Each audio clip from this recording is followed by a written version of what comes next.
Welcome back to the third and final video in our Hunter Killer series.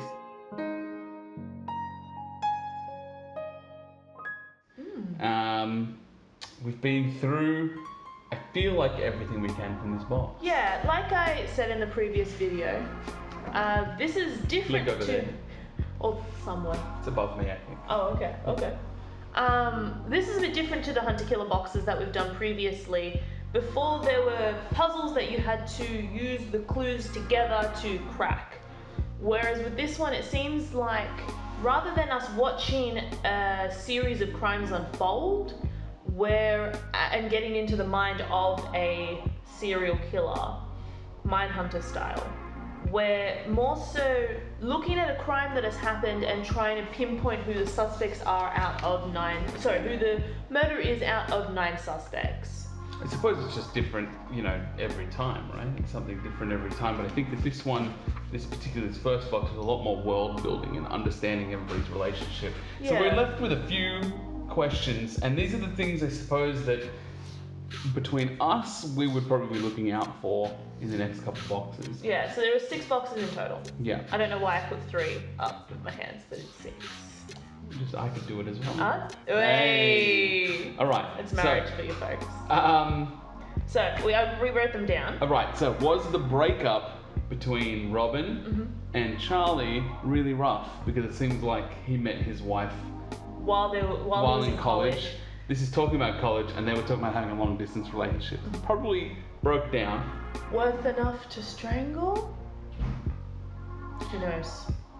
You're up for the next one. So we are missing statements from Nicholas, Robin, Charlie's wife Sarah, and Nita. So I assume that they're gonna come. Michelle Gray is getting them. Yeah. So she said that she's working on getting all the statements, and hopefully, once all in one of the boxes, the deviant file will be opened as well. Yeah, we need a password and a login for that. So presumably that's just going to be things that happened that are. That she thinks are of note. I'm assuming it's hers or something she uses. So like criminal records, you think? Because we've already seen their school record. Probably any of the above. Yeah. Another thing we would be looking out for is what, remember the blacklight image? We talked about that in episode 1. Yeah, it's also a copy. I got the bigger blacklight this time to show you, but there is a message at the top here. I'll keep the biz running while you're away. So obviously it was somebody who stayed in town, correct? But the question is, what was the business and who was it? And all those people stayed, basically. There's only 3. There's only 3 visiting from out of town. Aura, Nita, and Sarah, his wife. Right. No, they lived in town. Someone else then. Where does it say? Yeah. Still investigating, folks. 3 are in town just for the reunion. Aura, Nita, and Gavin. But it could have been any. It doesn't mean anything. This is in '98. It's 10 years prior. I suppose. People who went to. Anyway. But us looking for the person, I automatically assumed it was Gavin. Yeah. But it must not have been, because he could have been Antonio. Maybe. They were hanging out a lot. Anyway, that's something that we'd be looking out for. And the last one that's just, or 2 that are still puzzling. I'll do the second last, which is Artie and his failure at becoming an actor. So he was a bit jelly, I think. Yes. He says, role. I wanted to be a supporting character. Yeah, he was like, that's what I chose to do, which he wrote in his book, which is kind of. In Charlie's book, that's the douche move. But I'm not saying that he would be holding a grudge about that for years and years later. Could you imagine, what is this, like the 10-year reunion? And he's like, but remember when you got to play Danny Zuko? Hey! But his life may have been a string of failures, one after the other. That's true. Seeing him again may have brought up that failure for him. And I guess especially because he wanted to be a Broadway star, and he ended up a high school history teacher. And he wanted to be, Charlie wanted to go into the medical field, and he became a pharmacist or a chemist or whatever. A pharmacist, he did exactly what he said he was going to do. So. Yeah. There's a bit of jelliness there, potentially. Maybe. Last one's yours. So there is no Susan Lee in the school yearbook, but there is a Sean Lee. So we are just assuming that Sean became Susan at some point in life, but maybe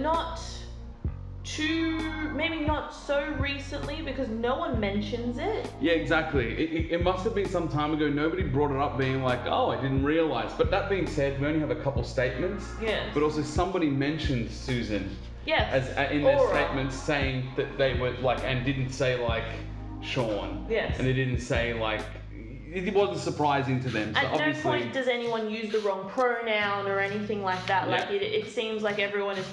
It's pretty well established that Susan is a she. Yeah. And there's no... And she went to the reunion. The same last name, yeah. the same initials. Yeah. That's the best we got. So those are the things that we'd be looking out for, I think. Yeah. At least some leads to go on and things to investigate. But otherwise, there was interesting information. I really like the website. Yeah, I thought that was really, really clever. Nice it was touch. very hunter-killer. I'd be really interested to see how the timeline fills out and then how you'd be able to fill the timeline out with the map. Yeah. Because the map has like really intricate details of the street numbers and whatnot. So I assume addresses will come up at some point. And maybe that's why they give us the this affidavit for a search waiver. Yeah. Because it has his address on there. So I assume at some point we would be able to pinpoint who lives where. And how long it takes somebody to get from somewhere. Maybe that's why they told us that Antonio left at 5:50 or whatever time. You'll find out in the next box. Who knows? And if you want to get that box, please don't forget to go down to the description and click on the link to go to Hunter Killer. And if you use the code AngryRoads, you'll get 20% off your first box. Thanks for watching and supporting the channel. And thanks to Hunter Killer for being patient with us and sponsoring us in general to bring this content to people like you to enjoy. And we really hope you enjoy Hunter Killer. We've loved it. And I think that's it. Yeah. Awesome. Bye-bye. Bye.